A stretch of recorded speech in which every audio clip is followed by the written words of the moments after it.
On va continuer la lecture du Srimad Bhagavatam.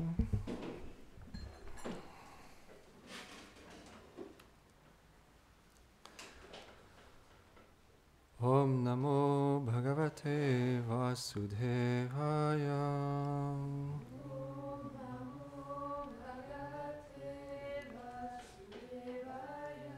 Om Namo Bhagavate Vasudevaya.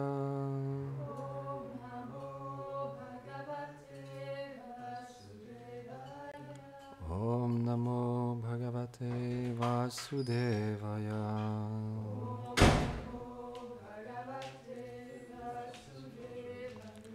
Donc on est au deuxième chant du Srimad Bhagavatam, chapitre 8, verset 8.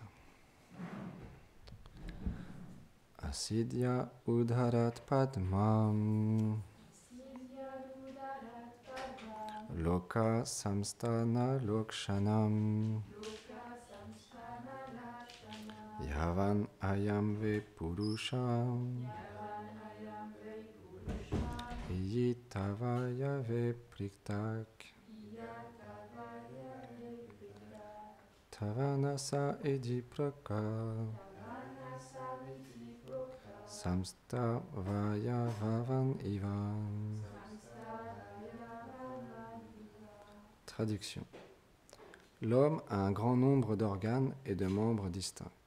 Le Seigneur, qui a un nombril duquel pousse un lotus, peut-il avoir les mêmes sortes de membres et d'organes qu'un être humain ordinaire? Qu'est-ce qui différencie alors Dieu de l'homme? Commentaire.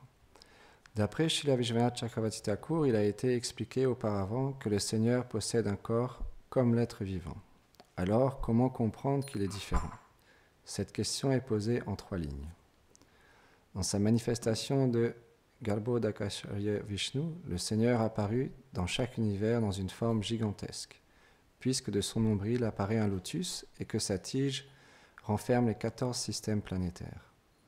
Or, bien que sa forme soit dotée de membres tels que les mains et les pieds, comme les âmes qui revêtent des corps matériels en ce monde, ces membres sont d'une nature différente. Quelle est cette différence?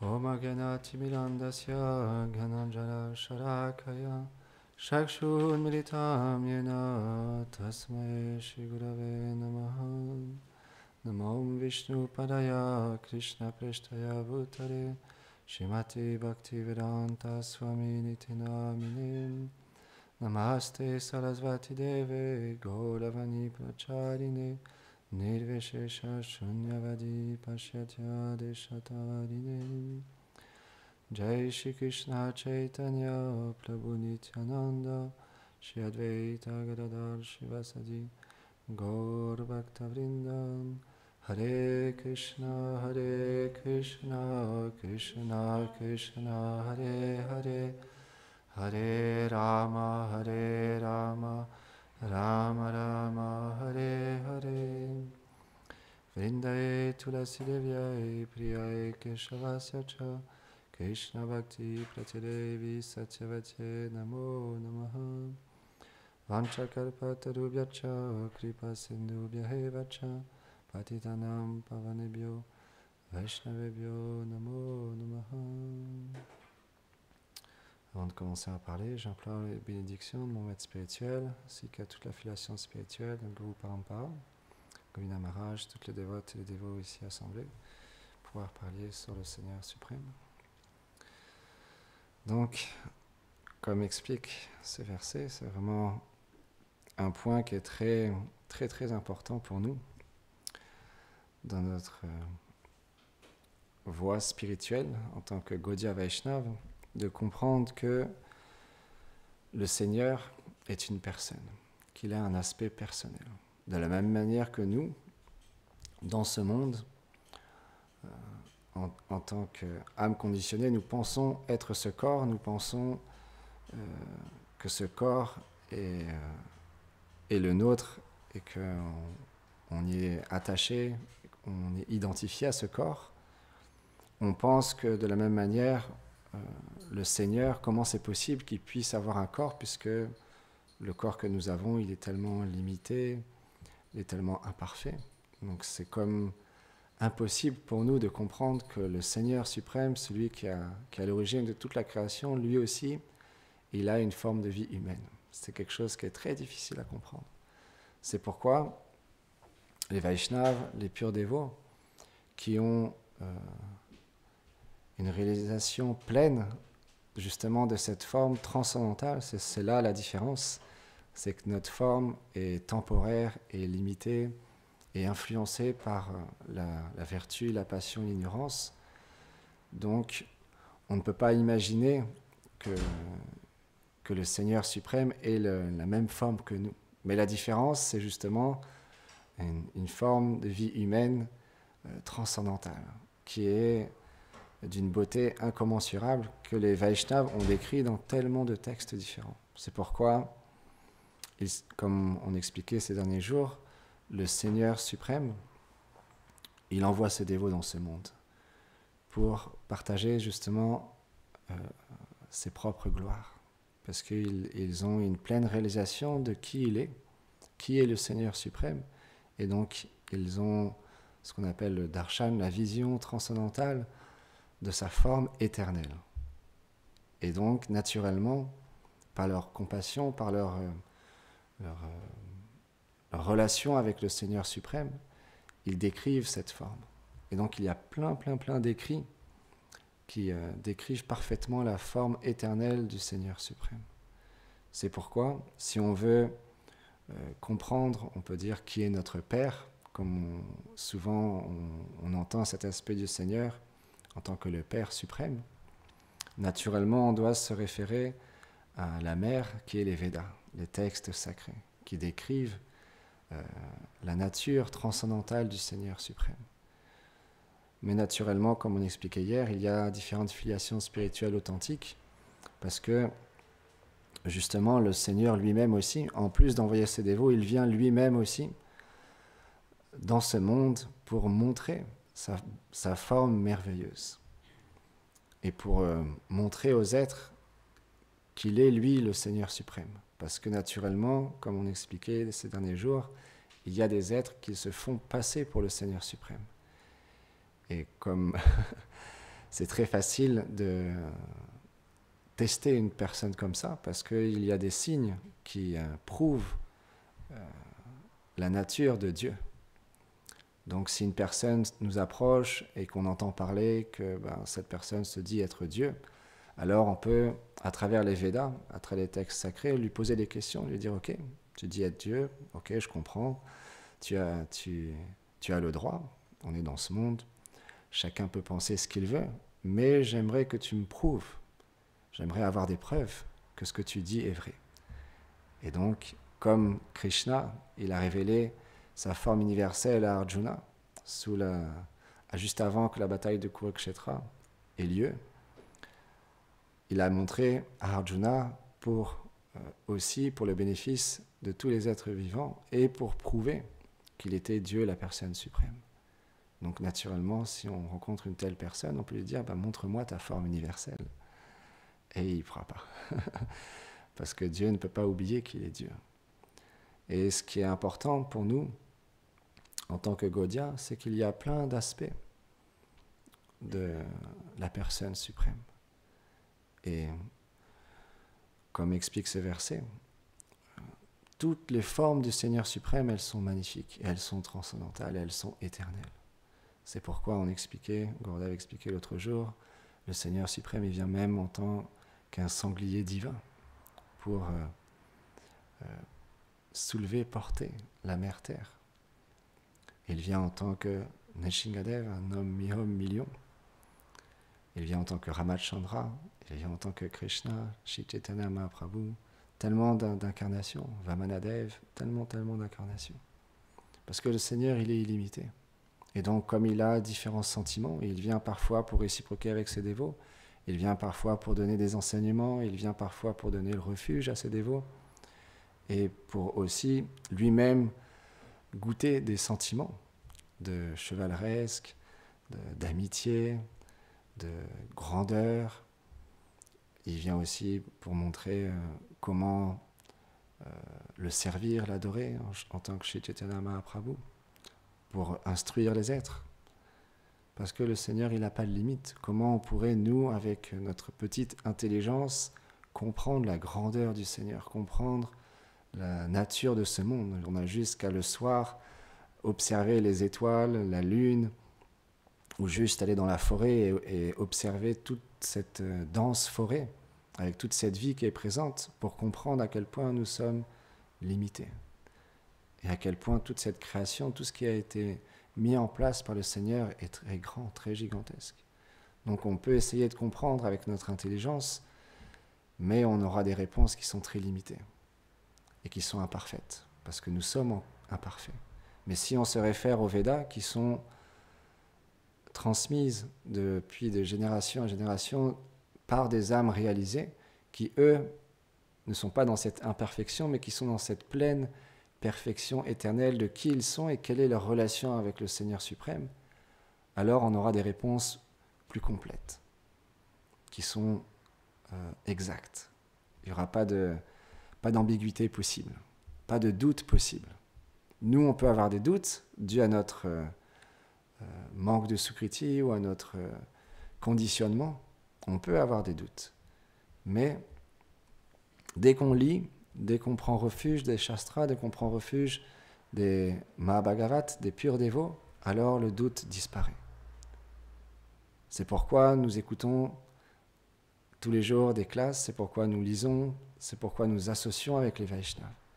Parce qu'ils nous permettent de renforcer notre foi et d'écarter les doutes parfois qui peuvent surgir dans notre vie.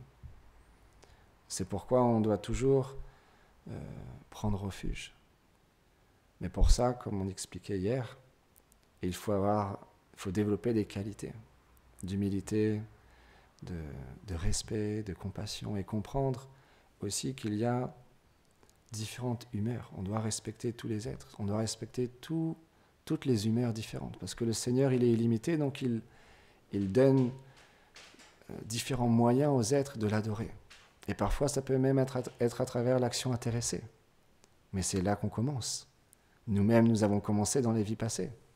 Nous-mêmes, nous avons eu différentes vies et nous sommes passés à travers différentes voies spirituelles pour arriver, comme on expliquait il y a quelques jours, cette forme de vie humaine, elle est très rare, très précieuse, mais quand, après des millions et des millions de vies en tant que même un gyani, on obtient l'association, même un instant d'un pur dévot, c'est quelque chose de très rare. Que dire d'être associé quotidiennement avec un pur dévot? C'est quelque chose de très très très rare, donc très précieux. Donc comme expliquait hier Govinda Maharaj, naturellement, quand on comprend à travers les textes sacrés la rareté de pouvoir se retrouver dans cette situation, on devient très reconnaissant, mais très humble en même temps. On comprend, je suis tellement fortuné. Comment c'est possible que moi, je puisse, dans cette vie, être associé avec des Vaishnavas, pouvoir adorer le Seigneur suprême, entendre les textes sacrés, chanter son nom divin qui est d'une beauté incommensurable, comme explique Srila Rupa Goswami. C'est un texte merveilleux où il dit « J'aimerais tellement avoir des millions d'oreilles pour entendre ce nom Krishna. J'aimerais avoir des milliers de bouches pour prononcer ce mot Krishna. » Parce que je ne ressens... Il n'y a pas de mots pour expliquer ce que je ressens, ce que j'expérimente juste en prononçant ces deux syllabes, Krishna. Donc les Vaishnavas, ils expérimentent des choses qui sont au-delà de ce monde, qu'on ne peut pas comprendre.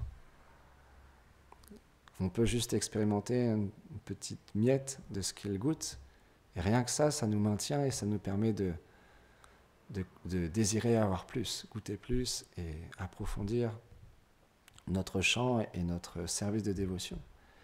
Mais pour pouvoir comprendre la grandeur, la beauté du Seigneur, on doit se référer aux Shastras et aux purs dévots. Parce que eux, dans leur relation pure avec le Seigneur suprême, ils peuvent comprendre aussi toutes les autres voies. Parce que par moment, c'est naturel. Quand on a cette tendance à penser qu'on est la seule voie, l'unique chemin qui mène à Dieu ou à la perfection spirituelle. Et on peut être par moments fanatique et irrespectueux des autres voies. Mais par l'association des Vaishnavas qui sont qualifiés, qui nous enseignent par leur exemple qu'on doit respecter chaque entité vivante et donc chaque voie aussi. Parce que le Seigneur, c'est lui qui vient dans ce monde ou qui envoie ses dévots pour permettre aux êtres de se connecter à lui, à travers l'action intéressée, à travers la voie de la libération ou à travers différents processus qui sont peut-être pas autant dans l'aspect personnel du Seigneur suprême, Krishna, mais qui sont une étape, comme une échelle qui monte au monde transcendantal. Il faut bien commencer quelque part. C'est pourquoi aussi il existe différents sentiments. Même chez les Vaishnavas, il y a différentes humeurs. Même dans notre propre organisation Gaudiya Vaishnava, il y a différentes humeurs. Et on doit apprendre à respecter toutes ces humeurs. Par exemple, on peut voir Srila Bhaktivedanta Swami Prabhupada, quand il est venu en Occident, et quand ce mouvement s'est répandu, naturellement, dans son humeur, il a créé des communautés, des temples qui sont parfois gigantesques, très grands, avec même parfois beaucoup d'opulence. Et parfois on peut lire dans les textes, mais un Vaishnava, il doit vivre simplement, dans le renoncement, et être détaché de ce monde et des biens matériels. Mais il y a plein d'humeurs. Et un pur dévot, lui, il a aussi ce parfait renoncement d'engager toute chose pour le Seigneur suprême. Et donc il peut engager l'argent pour faire des choses grandioses. Et c'est une humeur. Mais il y a aussi d'autres humeurs, de certains Vaishnavas qui vivent très simplement dans un petit temple, et pas gigantesque, mais assez modeste, et ils vivent dans leur ashram avec leurs disciples. Et c'est une humeur. Mais tant qu'il y a la pureté, tant qu'il y a la dévotion, c'est ça que Krishna, il voit. Srila Bhaktivedanta Swami Prabhupada, il est une âme éternellement réalisée. Il est un Nityasiddha, quelqu'un qui vient du monde transcendantal pour nous aider. Donc naturellement, tout ce qu'il a fait, Krishna l'accepte, parce qu'il est son dévot intime. Donc on doit respecter cette humeur. Mais en même temps, il y a d'autres Vaishnavas qui ont une autre humeur, qui sont aussi des âmes réalisées, et qui ont une manière de partager les gloires du Seigneur qui est peut-être différente de Srila A.C. Bhaktivedanta Swami Prabhupada. Mais on doit respecter aussi. Par exemple, j'ai écouté ce matin un Vaishnava, il expliquait qu'au temps de Srila Bhaktisiddhanta Sarasvati Thakur Prabhupada, au tout début, dans la Gaudiya Math, il y avait très peu d'argent. Très très peu d'argent.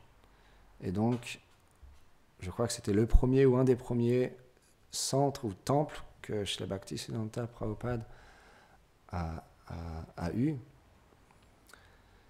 Il avait quelques brahmacharis avec lui et naturellement, pour subvenir aux besoins du temple, à la vie quotidienne et pour payer le loyer tous les mois, il demandait à certains brahmacharis d'aller dans le centre-ville, d'aller dans la ville avec des petites boîtes, et il frappait aux portes et il demandait aux gens dans la rue de bien vouloir les aider.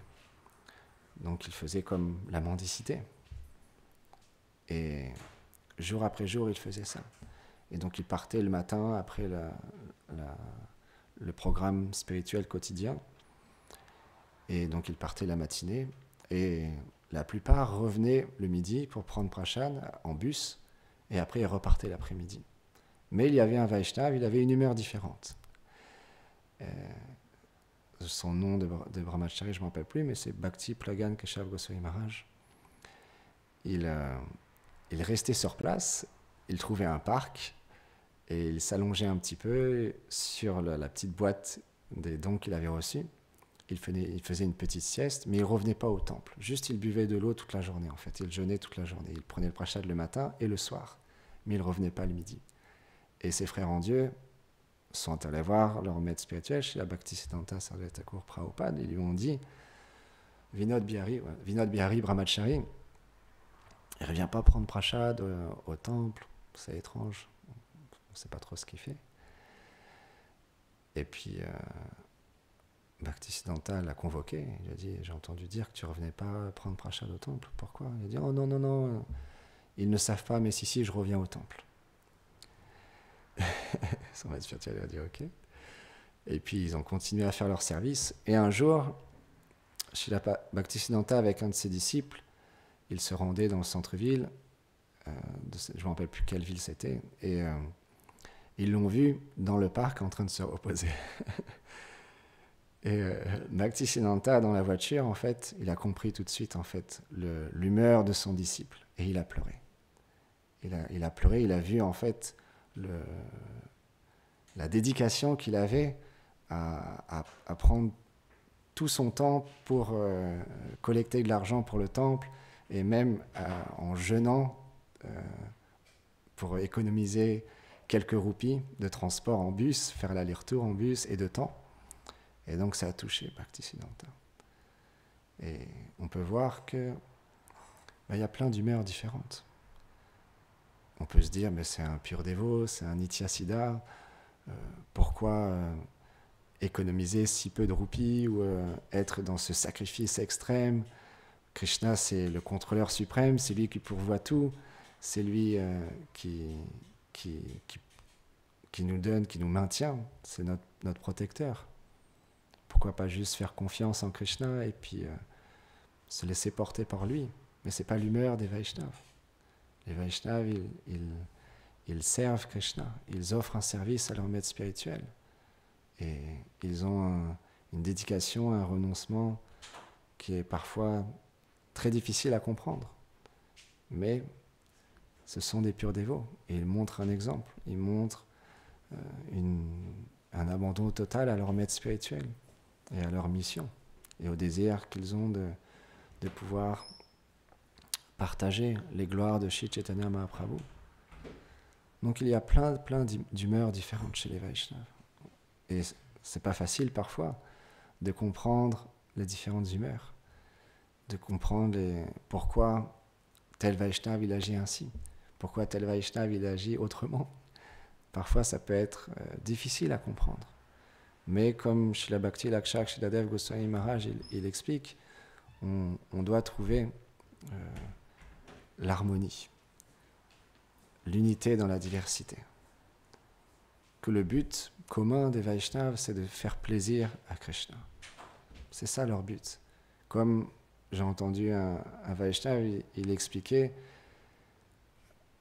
à quoi ça sert de faire un kirtan avec plein de variantes, plein de mélodies très compliquées, très difficiles, si ça ne fait pas plaisir à Krishna.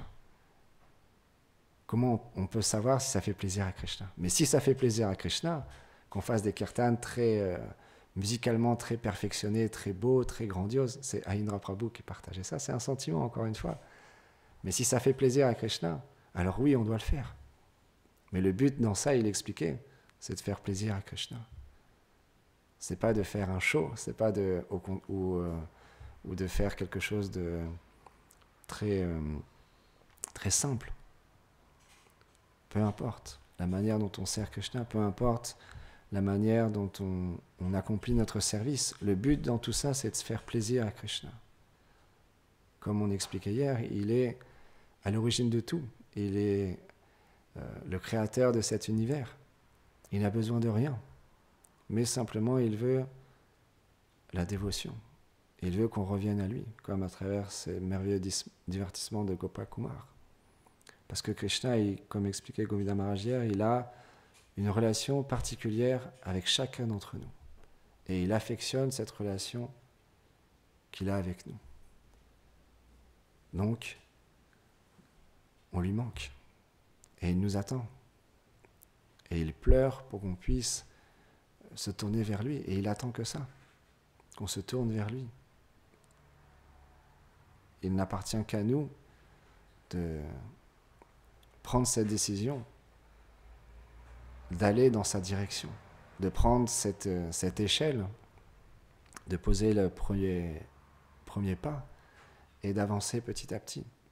Et comme Srila Vishwanath Chakravarti Thakur l'explique, c'est étape par étape, c'est une science. La voie spirituelle, on peut penser que nous on est exceptionnel et qu'on va griller les étapes et qu'on va atteindre le but tout de suite. On chante les saints noms, on se dit bon dans une semaine je vais avoir le darshan de Krishna, je vais entendre la flûte de Krishna.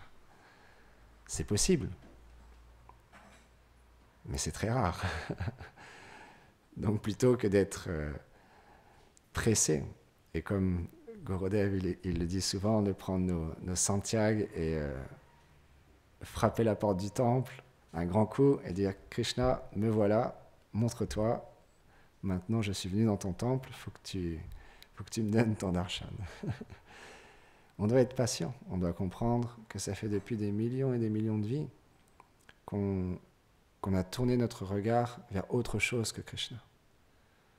Donc, réapprendre à retrouver notre position naturelle, que d'engager toute chose, que d'être avec Krishna et se tourner vers lui, ça prend du temps. Et pour ça, on a besoin d'une guidance, on a besoin d'un refuge et d'exemples de Vaishnavas qui ont cette... c'est même pas pour eux, les Vaishnavas, c'est l'inverse. C'est difficile pour eux c'est pas possible pour eux d'oublier Krishna. Parce qu'ils sont à chaque instant avec Krishna. C'est l'inverse de nous. C'est pourquoi Sadhu Sangha, c'est quelque chose de très, très, très important. L'association avec les saints Vaishnavas, c'est extrêmement important. Et comment s'associer? Avec humilité, avec respect, et avec une attitude de comprendre qu'on a quelque chose à apprendre de cette personne exceptionnelle. Et que même si je ne comprends pas ma bonne fortune d'être ici, ou je ne comprends pas comment c'est possible que quelqu'un comme moi puisse avoir accès à quelque chose d'aussi élevé, j'ai un désir. Et j'ai ce désir de comprendre qui je suis. Je suis fatigué d'être dans ce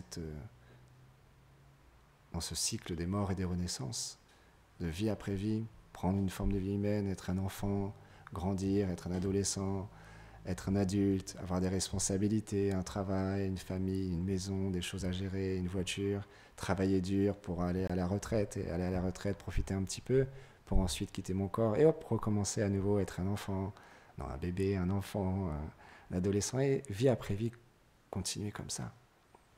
Quel est le but de tout ça ? Est-ce qu'il n'y a pas autre chose que ça ? Et donc, naturellement, là, on se pose des questions et on se dit, effectivement, quand je lis les Shastras, ça fait du sens. Et quand on chante et quand on s'associe, et qu'on réalise même un tout petit peu qu'on est différent de ce corps. Quand on rentre dans la voiture, on ne dit pas « je suis la voiture ». On ne pense pas « je rentre dans la voiture, ça y est, je deviens la voiture ». Non. On comprend, on est le conducteur de la voiture. La voiture, c'est un véhicule, et moi je me trouve dans ce véhicule et je vais aller d'un point à un autre. De la même manière, quand on se lève le matin, comme on donne souvent cet exemple, on se regarde dans la glace, on peut se dire « mais je suis différent de ce corps ». Ce corps, c'est juste un véhicule. Je l'ai pendant cette vie-là, je dois en prendre soin. C'est pas qu'on ne prend pas soin du corps, je dois en prendre soin, mais ce n'est pas ma réalité. Ma réalité, c'est que je suis une âme spirituelle et que je suis différent de ce corps. Et que mon désir est de retrouver, pour revenir au verset, mon corps éternel, dans lequel je peux servir le Seigneur suprême et être pleinement dans ce que je suis. De cette manière-là, à travers ce processus, on peut, par la miséricorde des Vaishnavas, avoir juste une petit aspect de la beauté du Seigneur et de ses qualités, de ses divertissements à travers l'écoute. C'est pourquoi on remercie tous nos acharyas, tous nos précepteurs qui nous ont donné tellement de cadeaux, tellement de biens précieux. Et toute cette pratique spirituelle qu'ils nous ont transmise nous aide à redécouvrir qui nous sommes. Et on ne pourra jamais les remercier assez, tellement leur miséricorde est grande. Jai Shrimad Bhagavatam ki Jai Go Premanande Hari.